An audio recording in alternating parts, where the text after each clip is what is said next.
Soy Fernando Díaz Villanueva, hoy es 2 de diciembre de 2021 y esto es La Contracrónica.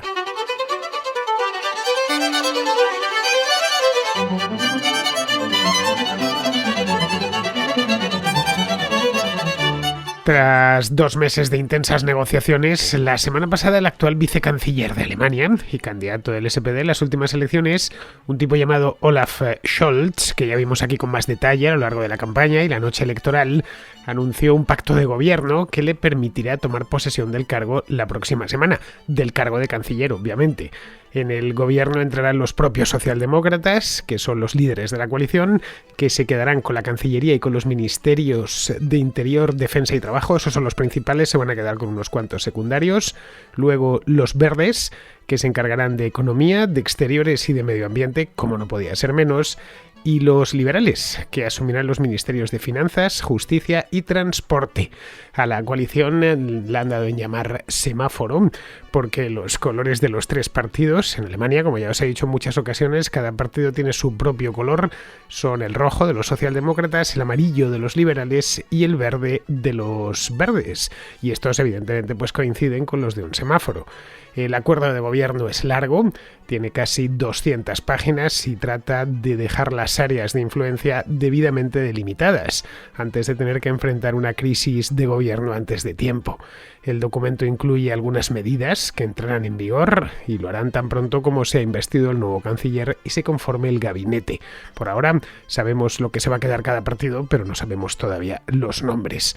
Se aumentará, por ejemplo, el salario mínimo, se construirán casi 500.000 de viviendas anuales, se reducirá la edad para votar a los 16 años, se legalizará el consumo de hachís y se fijan un objetivo a medio plazo para que el 80% de la energía eléctrica generada en el país provenga de fuentes renovables. Los liberales, por su parte, han conseguido arrancar a sus 2 socios un compromiso para no subir los impuestos durante la legislatura, lo que aleja, por ejemplo, el impuesto a los ricos que prometió Olaf Scholz durante la campaña. Lo aleja hasta la próxima legislatura. Eso es lo que han pactado. Mientras el pacto exista, entiendo que Scholz lo respetará. Pero antes de ponerse a ello, la tripleta formada por Scholz, Annalena Baerbock y Christian Lindner se las verá con la última ola de la pandemia, que ha disparado los contagios en Alemania hasta los 50.000 diarios. Esto es un récord, es el doble de hecho que durante la segunda ola que tuvo lugar hace un año. No se sabe aún qué determinarán en una reunión que sostendrán hoy con los presidentes de los estados federados, pero barajan endurecer notablemente las restricciones de movilidad e incluso decretar la vacunación obligatoria en todo el país, como están pidiendo algunos presidentes regionales. 2 medidas, ojo, que ya han sido tomadas por sus vecinos austriacos. Austria y Alemania son países soberanos, estados soberanos, pero tienen mucha relación y se mueve mucho la gente y la información entre los dos porque hablan el mismo idioma. Estas medidas, como ya hemos visto aquí en la Contracrónica, se han encontrado con mucho rechazo social. En esto probablemente se pongan de acuerdo, no me cabe la menor duda, aunque solo sea por la urgencia. Lo que ya no está tan claro es que a partir de aquí el Consejo de Ministros, presidido por Olaf Scholz, se convierta en una jaula de grillos.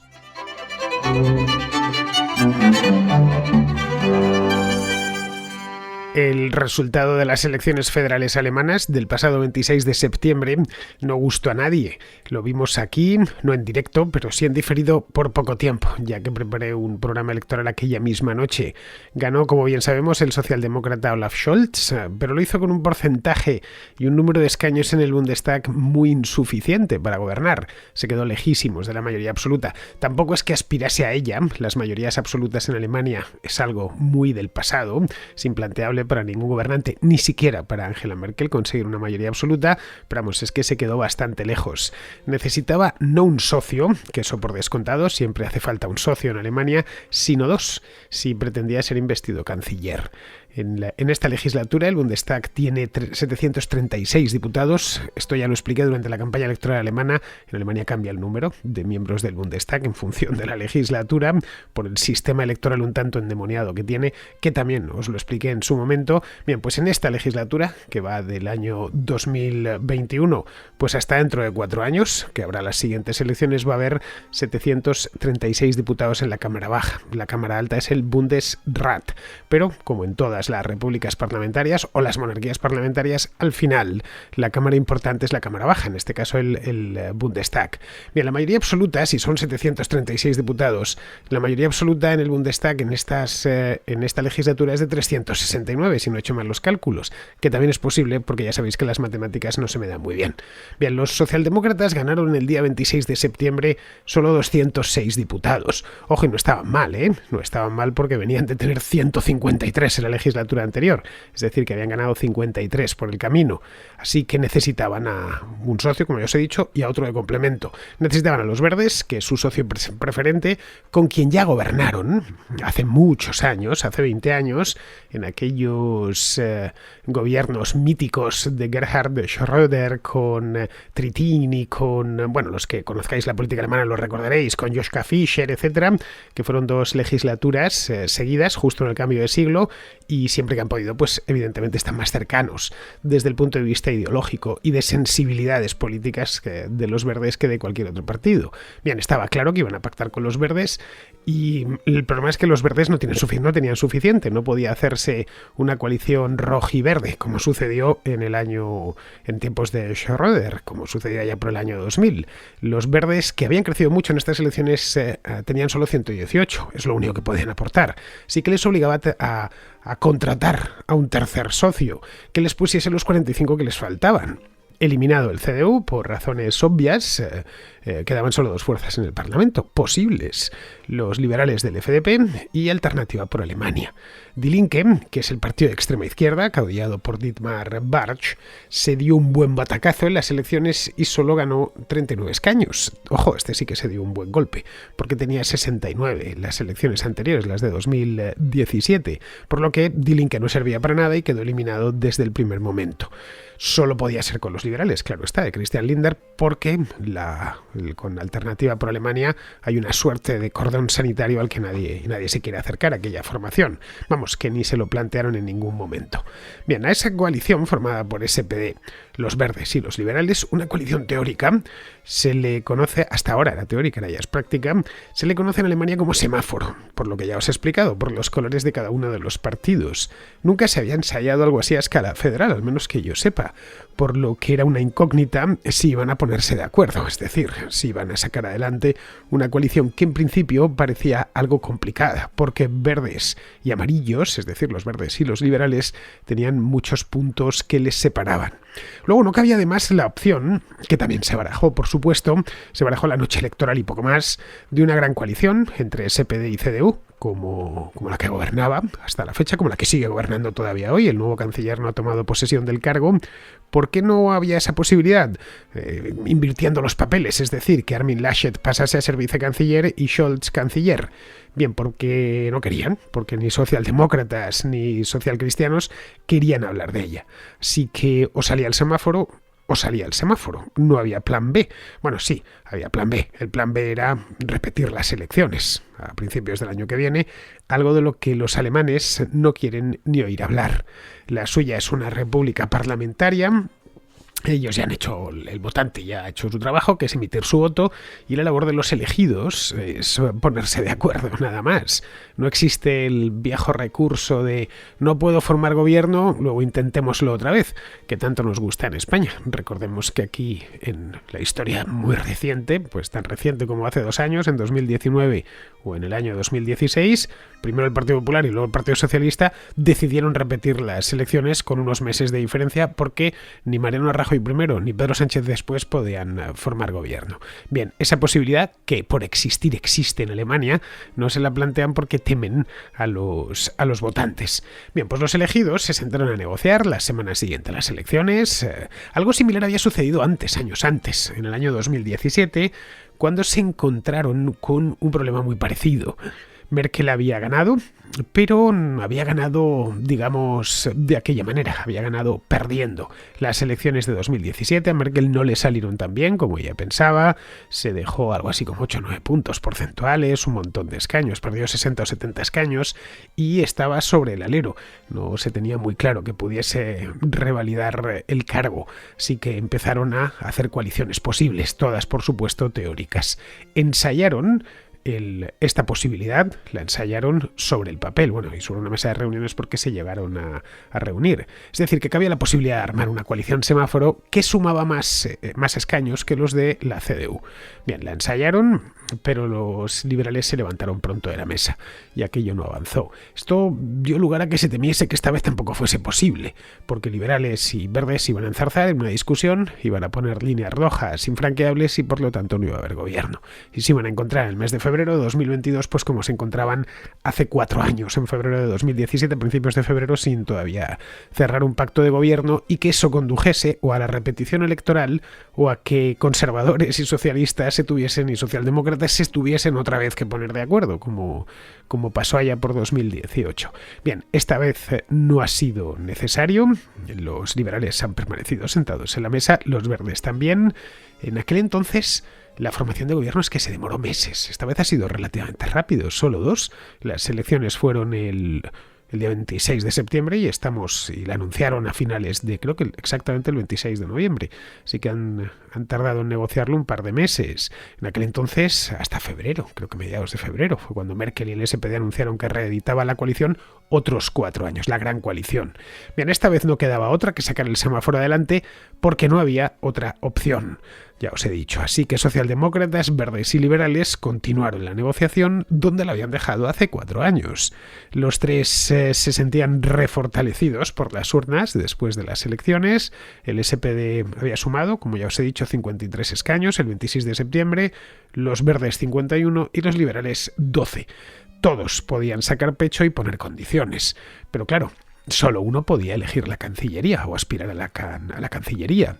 Ese uno es Olaf Scholz, que desde la semana próxima, no sabemos exactamente el día, lo han dicho que en torno al día 6 de diciembre, el día 6 de diciembre es San Nicolás, por cierto, en Alemania. Es el día que ellos lo celebran porque es el día de San Nicolás. Vamos, sí que todo podría ser un regalo de San Nicolás, del Nicolaus, para el propio Olaf Scholz y para los elegidos, en este caso para estos 3 partidos. Bien, no sabemos si será el 5, el 6 o el 7, pero a partir de la semana próxima el nuevo canciller se llamará, que reemplace a Olaf Scholz, a Angela Merkel, será Olaf Scholz. Ojo, es importante porque Merkel ha dejado una impronta muy grande. Scholz no es un desconocido. Todo lo contrario, en Alemania cualquiera sabe quién es, porque aparte de ser líder del Partido Socialdemócrata, lo cual ya es decir mucho, hasta ahora, de hecho hoy todavía sigue ejerciendo de ministro de Finanzas y de vicecanciller. Además de eso, durante años fue alcalde de Hamburgo. Hamburgo no es cualquier cosa, Hamburgo es la segunda ciudad del país, después de Berlín, una ciudad muy rica y muy importante. Vamos, que no parece un cambio revolucionario, ni muchísimo menos. Algo que, vistos los resultados del día 26, los alemanes tampoco querían. El acuerdo de coalición, echándole un vistazo así general, que han firmado estos 3, pues confirma esa sospecha de que no iba a haber ni muchísimo menos una ruptura. Bien, el acuerdo es muy largo.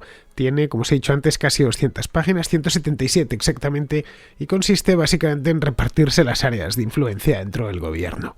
Junto a esto han esbozado un plan de acción lo más inmediato posible, es decir, que pondrán en marcha a lo largo del año próximo, en el que los asuntos climáticos, como no podía ser de otra manera, han tenido especial protagonismo. Los 3 socios, por ejemplo, han acordado eliminar gradualmente la generación eléctrica con carbón. Pretenden prescindir por completo de este combustible para el año 2030. El 2030 está a la vuelta de la esquina. Os recuerdo que dentro de menos de un mes entramos en 2022. Esto es 8 años antes de lo previsto. Habían previsto en tiempos de Merkel que dejarían de quemar carbón para generar electricidad en el año 2038. Bien. 8 años antes de lo previsto, 8 años es importante. Estamos hablando de muchos gigavatios que se van a dejar de generar con carbón a un precio, por cierto, muy bajo, porque los alemanes en buena medida queman carbón nacional. Así que es una apuesta realmente arriesgada, como mínimo. Luego, para ese mismo año, para 2030, quieren que las energías renovables supongan el 80% del mix energético, que es el doble que ahora. Ahora mismo están en torno al 40%. Bien, pues ese mismo es el precio que Scholz ha tenido que pagar para subir a los verdes a bordo.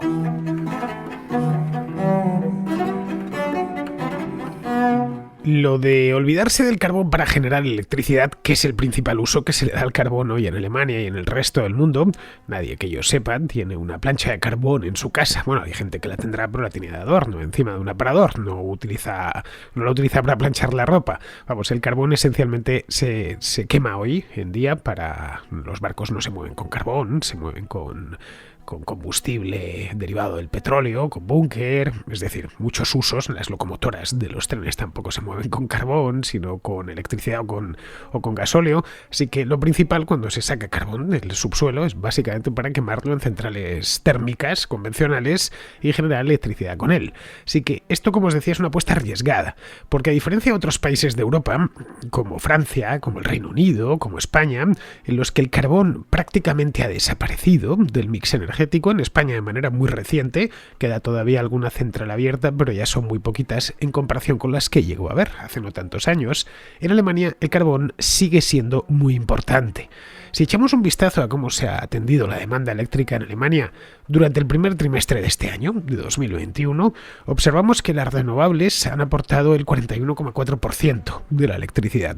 Lo que os comentaba antes, que en el mix energético alemán las renovables atienden más o menos el 40%, pues el primer semestre de este año no ha sido una excepción.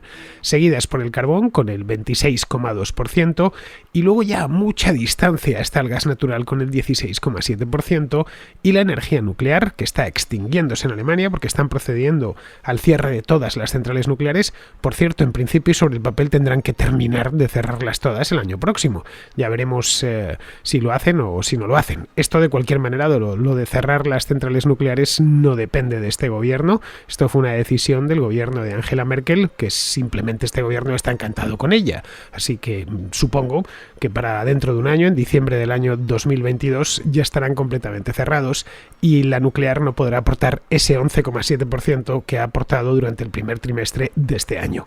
El carbón en Alemania es además en buena medida de producción nacional. Esto es algo que normalmente se desconoce. Solemos pensar que el carbón en Europa casi todo lo importamos, exceptuando por ejemplo el que sale de Polonia, pero que se compra en el extranjero, vamos, que se compra en otras partes del mundo porque es muy barato, que se trae de Australia y de lugares así. No, en Alemania una buena parte del carbón que queman lo sacan de su propio subsuelo.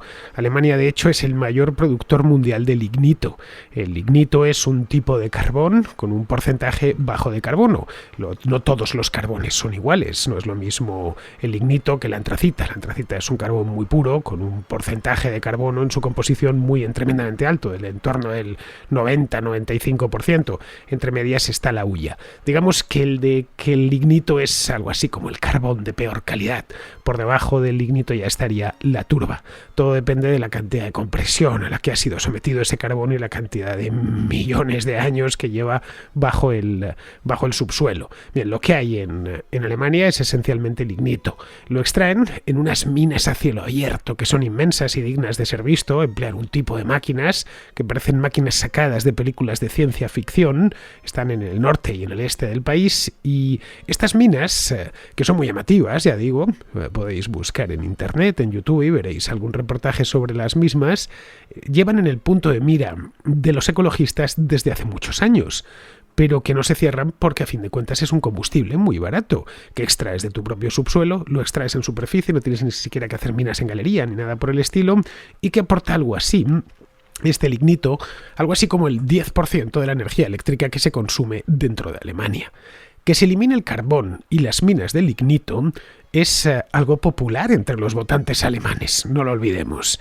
A pesar de que los subsidios energéticos, los impuestos y un sinfín de regulaciones, porque en Alemania nos quejamos en España, pero en Alemania van bien servidos de esto, pues todo esto junto está impulsando hacia la estratosfera, la factura de la luz en Alemania, siguen siendo populares medidas como las de cerrar las minas o como las de cerrar las centrales térmicas convencionales de carbón.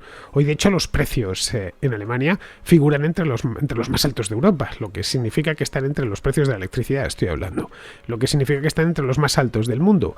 Y eso está comprometiendo muchos presupuestos familiares, que ven como entre que la cosa no está muy bien después de la pandemia y se les ha puesto la electricidad por las nubes, pues no llegan del todo a fin de mes, y también está comprometiendo la viabilidad de algunas empresas cuyo consumo de electricidad es muy intenso. Hay ciertas ramas de la producción que para producir necesitan consumir muchísima electricidad. Aquí habría que hacerse una pregunta. Muy oportuna, por cierto.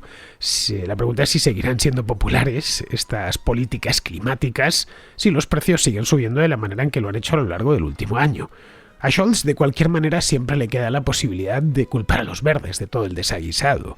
Es decir, si la luz se mantiene por las nubes, no tiene más que señalar a Baerbock y decir esto me obligó ella, yo realmente estaba tan a gusto con que generásemos el 10 o el 20% con carbón, al contrario, estoy encantado del carbón alemán, pero no gobierno solo y entonces no me queda otro remedio. Luego, respecto al petróleo, también quieren sustituirlo. En esto no hay nada especial de Alemania, lo quieren sustituir los alemanes, pero también los británicos, los españoles, los italianos y todo hijo de vecino. Y eso es aún más popular.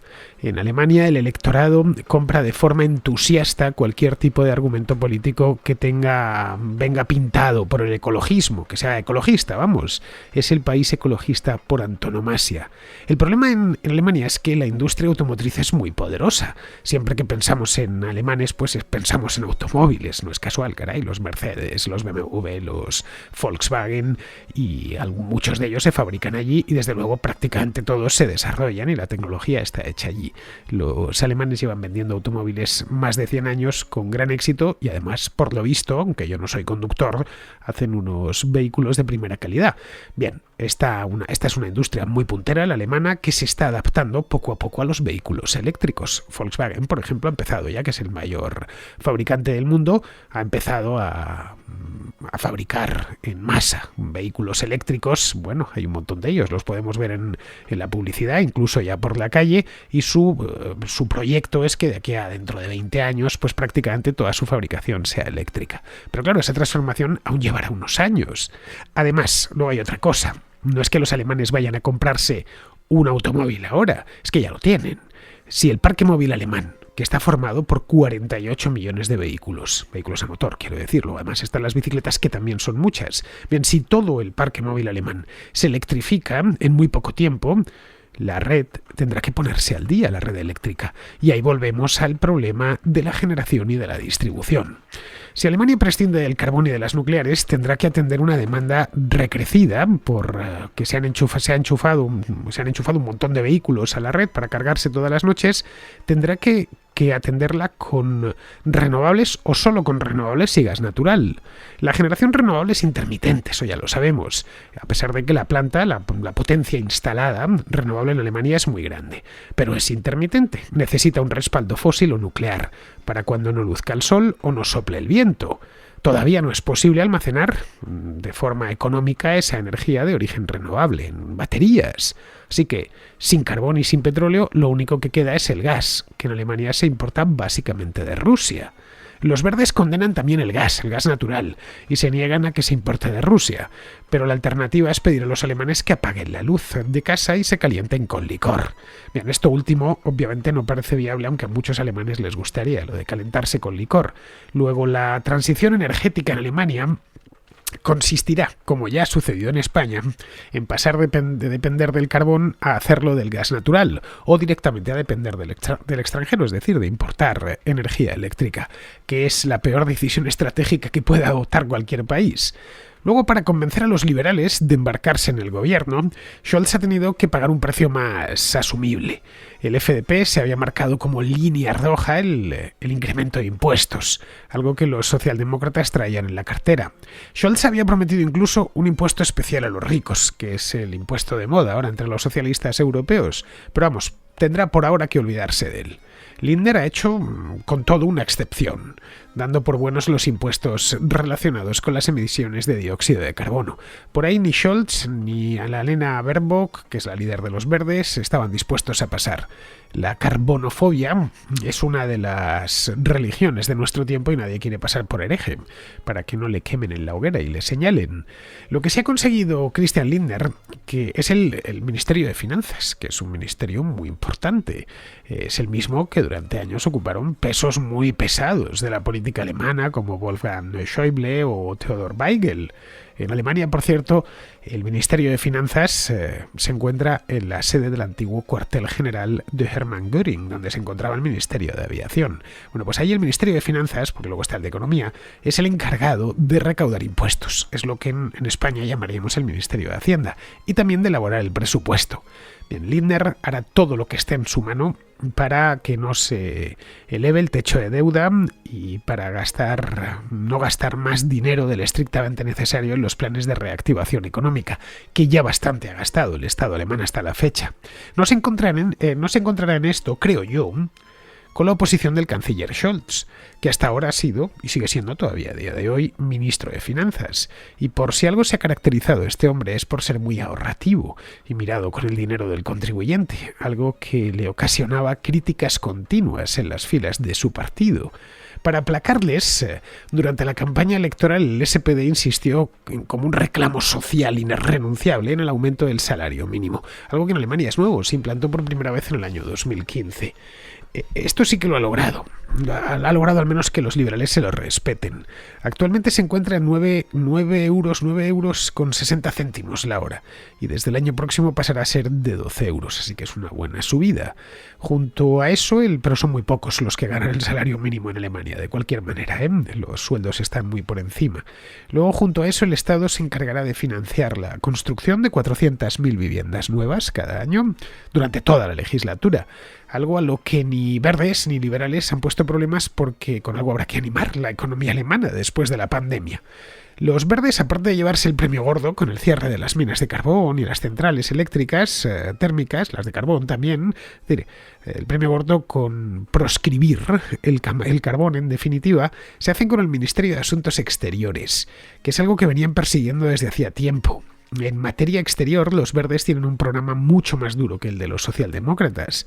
No les gusta ni el gobierno chino ni el gobierno ruso. Fundamentan su aversión a sendos regímenes en que violan de manera sistemática los derechos humanos. Pero claro, eso tiene implicaciones económicas directas. Alemania es el país europeo que más y mejor exporta a China. Por eso Merkel trataba a Xi Jinping con tanta delicadeza. Respecto a Rusia, el país depende del gas y del carbón ruso para calentarse y mantener el fluido eléctrico. En el centro de toda la polémica aquí, sobre todo con el gas, está el Nord Stream 2, un tema al que dediqué un programa hace ya unos meses. Este es un gasoducto de 1.200 kilómetros de longitud que une Rusia y Alemania bajo las aguas del Báltico. Bien, pues los verdes se oponen al Nord Stream 2, el uno ya está hecho desde hace muchos años, a pesar de que ya está concluido y listo para entrar en operación. Pero claro, sin gas los alemanes se quedarán a oscuras, o tendrán que importar la electricidad de Francia, generada en reactores nucleares, o de Polonia, donde el carbón es el rey y lo seguirá siendo mucho tiempo. Podría suceder al final que los miembros de la coalición pasen mucho más tiempo del conveniente discutiendo en los consejos de ministros. En muchos temas, Scholz verá cómo los liberales apuntarán en una dirección y los verdes en otra. El plan proporciona el plan que acaban de firmar, proporciona un acuerdo base, pero siempre habrá cosas que no se puedan prever, o que no hayan previsto, o que eludieron de manera voluntaria para sacar la coalición adelante. Esto evidentemente aún no lo sabemos, pero muchos en Alemania ya están echando de menos a Merkel antes de que se haya ido.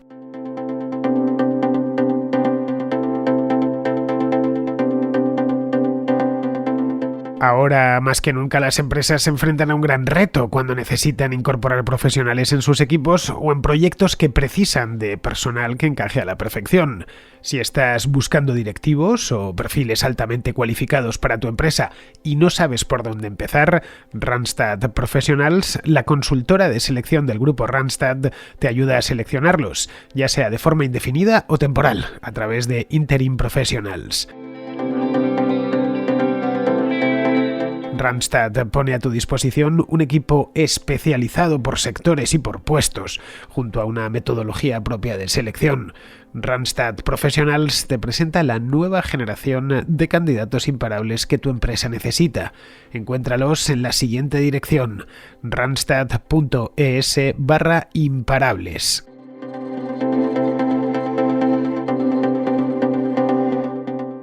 Vamos con la contrarréplica. Empezamos con Miquel de Guipúzcoa, que nos habla de la gratuidad de los servicios públicos. Esta vez me gustaría hablar sobre la gratuidad, y esto lo pongo entrecomillado, de los servicios públicos. Es una constante oír y leer sobre que algo es gratuito cuando lo ofrece la administración pública, y no ver un ápice de escozor en la cara de la ciudadanía ante este hecho. Mis alumnos tienen unos 20 años de edad, y al comentar en el aula cómo la matrícula en un instituto público es más cara que en un instituto privado, sus caras de asombro fueron fascinantes. No daban crédito de lo que su profesor estaba diciendo, y ante mis palabras, alguien respondió que es imposible, ya que en el instituto público no cobran. Él de hecho fue a uno y su madre no pagaba nada. Aun diciéndoles que pagar se paga, que al igual que el hecho de que ellos estén en mi clase supone un coste, empezando por el coste de mi hora de trabajo, también supone un coste el que un adolescente acuda al instituto. Este coste, les dije, se paga con lo que se recauda a través de impuestos, ergo gratis no es. Se pusieron a pensar, a reflexionar, y alguno les seguía sin cuadrar. Les añadí que el que va al instituto privado paga doble, público y privado. Creo que por lo menos he conseguido que vean la gratuidad, y de nuevo lo pongo entrecomillado, de la educación pública de otra manera, al igual que de cualquier servicio público. ¿Tanta necesidad hay de no mostrar la realidad a las personas? Un saludo a todos. Se percibe esa gratuidad, Miquel, porque no se paga a fin de mes. Vamos, que no te pasan una factura. Eso ha creado la ilusión de gratuidad cuando, evidentemente, en la vida no hay nada gratis. Los colegios hay que construirlos y mantenerlos. Los profesores y el personal escolar cobra su salario cada mes de forma puntual. Así que ese dinero tiene que salir de algún lado. Sale del presupuesto, pero los políticos han hecho con esto otro ilusionismo. Han hecho creer a mucha gente que el presupuesto se nutre de lo que pagan los ricos. Es cierto que saben, todo el mundo sabe que ellos pagan impuestos como el IVA o el IRPF en mayor o menor medida, pero la mayoría hace un cálculo mental y concluye que les sale a devolver, es decir, que reciben mucho más de lo que aportan. Sobre esa ilusión se sostiene la sanidad y la educación estatalizadas. Con las pensiones el truco es que hacen es hablar de fondo de pensiones, como si realmente hubiese dinero ahorrado en algún sitio, como si las retenciones que pagas cada mes las estuviesen capitalizando. No es así, no hay ahorro alguno. Lo que pagas cada mes se va a los pensionistas, pero muchos creen que existe algo parecido a un fondo de pensiones. Casi todo el estado del bienestar se fundamenta sobre ilusionismos y mucha mercadotecnia política. De lo contrario, nadie creería en él, salvo evidentemente los que viven de él sin contribuir, sin aportar nada. Bien, vamos ahora con Francisco, que nos hace una reflexión sobre la discriminación laboral. Hola Fernando, he estado escuchando tu contrarréplica a la petición de que para poder trabajar en una empresa te puedan exigir estar vacunado de COVID o no estar vacunado de COVID. Vale, tú dices que es equiparable a que te digan llevar corbata. Lo has comparado también con que si te vas a otro país, la empresa te va a exigir que te vacunes de A o B. En realidad, quienes te exigen que te vacunes de A o B es el país de recepción, pero vamos a poner que es verdad, que es la empresa la que te obliga a ponerte esa vacuna. Una pregunta, ¿quién pone la barra de la discriminación sanitaria? ¿Puedo decidir que una persona obesa no quiero porque está más días de baja al año? ¿Puedo pedir que tenga la vacuna de la varicela, que es opcional en España, que también mata gente al año? Puedo exigirlo, ¿no? Y si no quiero que haya diabéticos porque tienen problemas, o como las mujeres tienen más bajas que los hombres a lo largo del año, también puedo discriminar por eso, decir que no, que las mujeres no porque se ponen más enfermas. O mejor, como una mujer puede quedarse embarazada y un hombre no, pues digo que a mí no me viene bien y entonces discrimino sanitariamente porque esa baja no la va a tener un hombre. Entonces, independientemente de que se haga esto o no se haga, ¿tienen derecho realmente las empresas a discriminar sanitariamente? ¿De verdad? O sea, ¿de verdad pueden entrar en nuestra vida a preguntarnos si hemos padecido cáncer o si tenemos diabetes? Porque si tienes diabetes no quiero que entre en mi empresa. ¿Podemos? ¿Eso está bien? Bueno, no sé, lo digo porque me gustaría saber quién pone esta barra. Porque hoy es la vacuna del COVID, que es una enfermedad que mata poquísimo y mañana puede ser, pues no sé, no me gusta que tengas malos hábitos de vida o que estés gordo y por estar gordo pues no te dejo entrar en mi empresa. Yo creía que las empresas debían juzgar el trabajo realizado y no podían discriminar por este tipo de cosas, pero bueno, si tú me dices que es así, me gustaría que lo explicases mejor, la verdad. Venga, un saludo y muchas gracias por tu programa. Las discriminaciones que tú denominas sanitarias, Francisco, en el mundo laboral están a la orden del día. Unas son legales y están a la vista y otras son ilegales, pero no hay modo de demostrar que se han producido. Para muchos trabajos te exigen unas condiciones físicas específicas y si no cuentas con ellas no puedes acceder al puesto de trabajo y es razonable que así sea. En otros casos la discriminación es la edad. Para ciertos trabajos es imprescindible ser joven, para otros ser más maduro y contar con experiencia. Nadie se escandaliza por ello.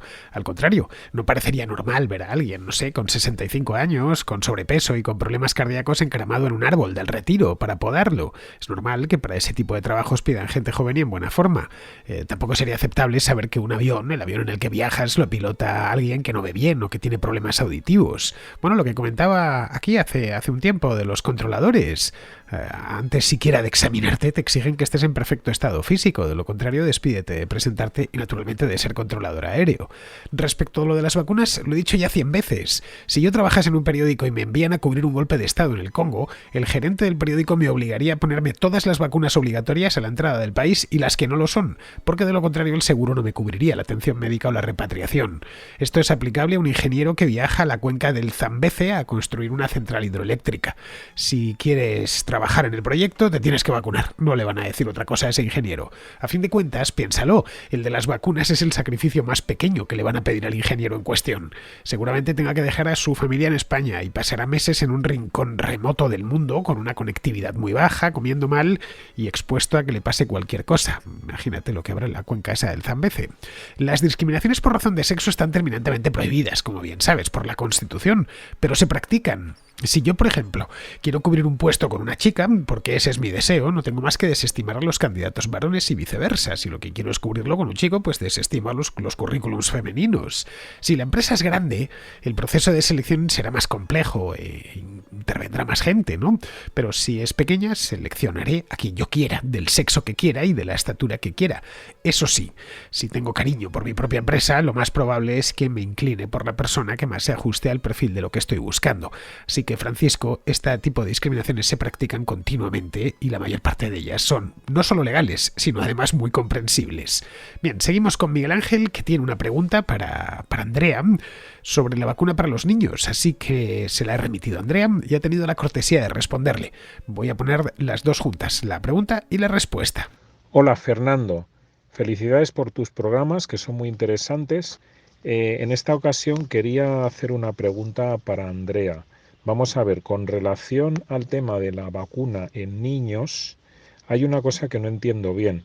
Vamos a ver, si los niños, sus síntomas son bastante suaves y el interés en vacunar a los niños es que evitar que aumenten los contagios, realmente esto es útil si el resto de la gente no estuviera, la gente que es grupos de riesgo no estuvieran vacunados. Sin embargo, sí lo están, salvo las personas prácticamente que son antivacunas. Entonces, claro, la pregunta sería, ¿vamos a vacunar a los niños porque haya unos adultos que no se les dé la gana de vacunarse?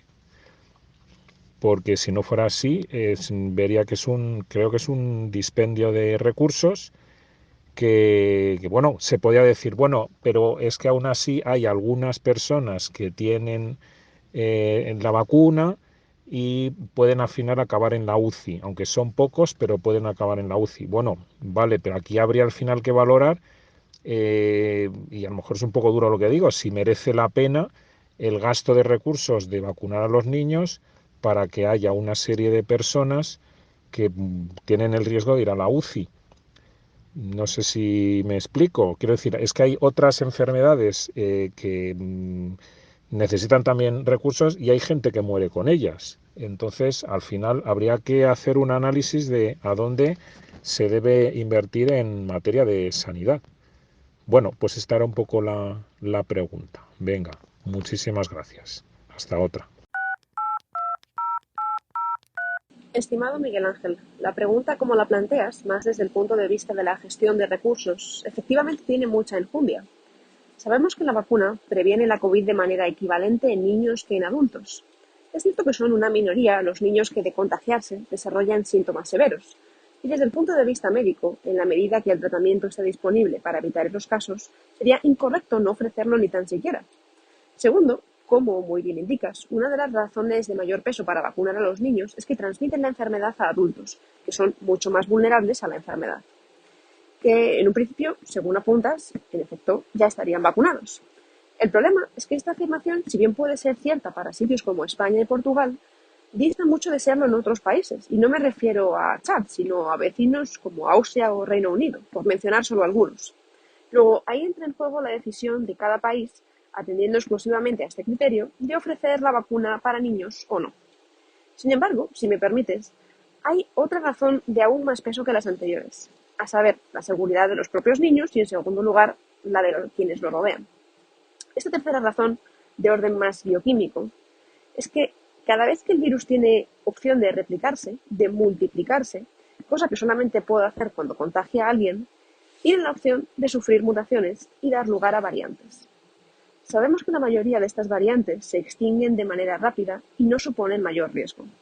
Sin embargo, hay otras, como por desgracia comprobamos con la Delta y veremos si la Omicron, por no mencionar las anteriores, que sí tienen ventajas de transmisibilidad u otra clase. Es, en cierto modo, la misma razón por la que el foco debería estar en vacunar a países en desarrollo en lugar de establecer restricciones de vuelo.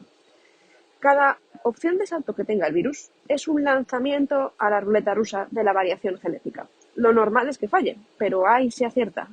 Y ya terminamos. Muchas gracias a los dos, tanto a Miguel Ángel como a Andrea. Y vamos a ir terminando con Pizarro, que nos habla de las elecciones en Honduras.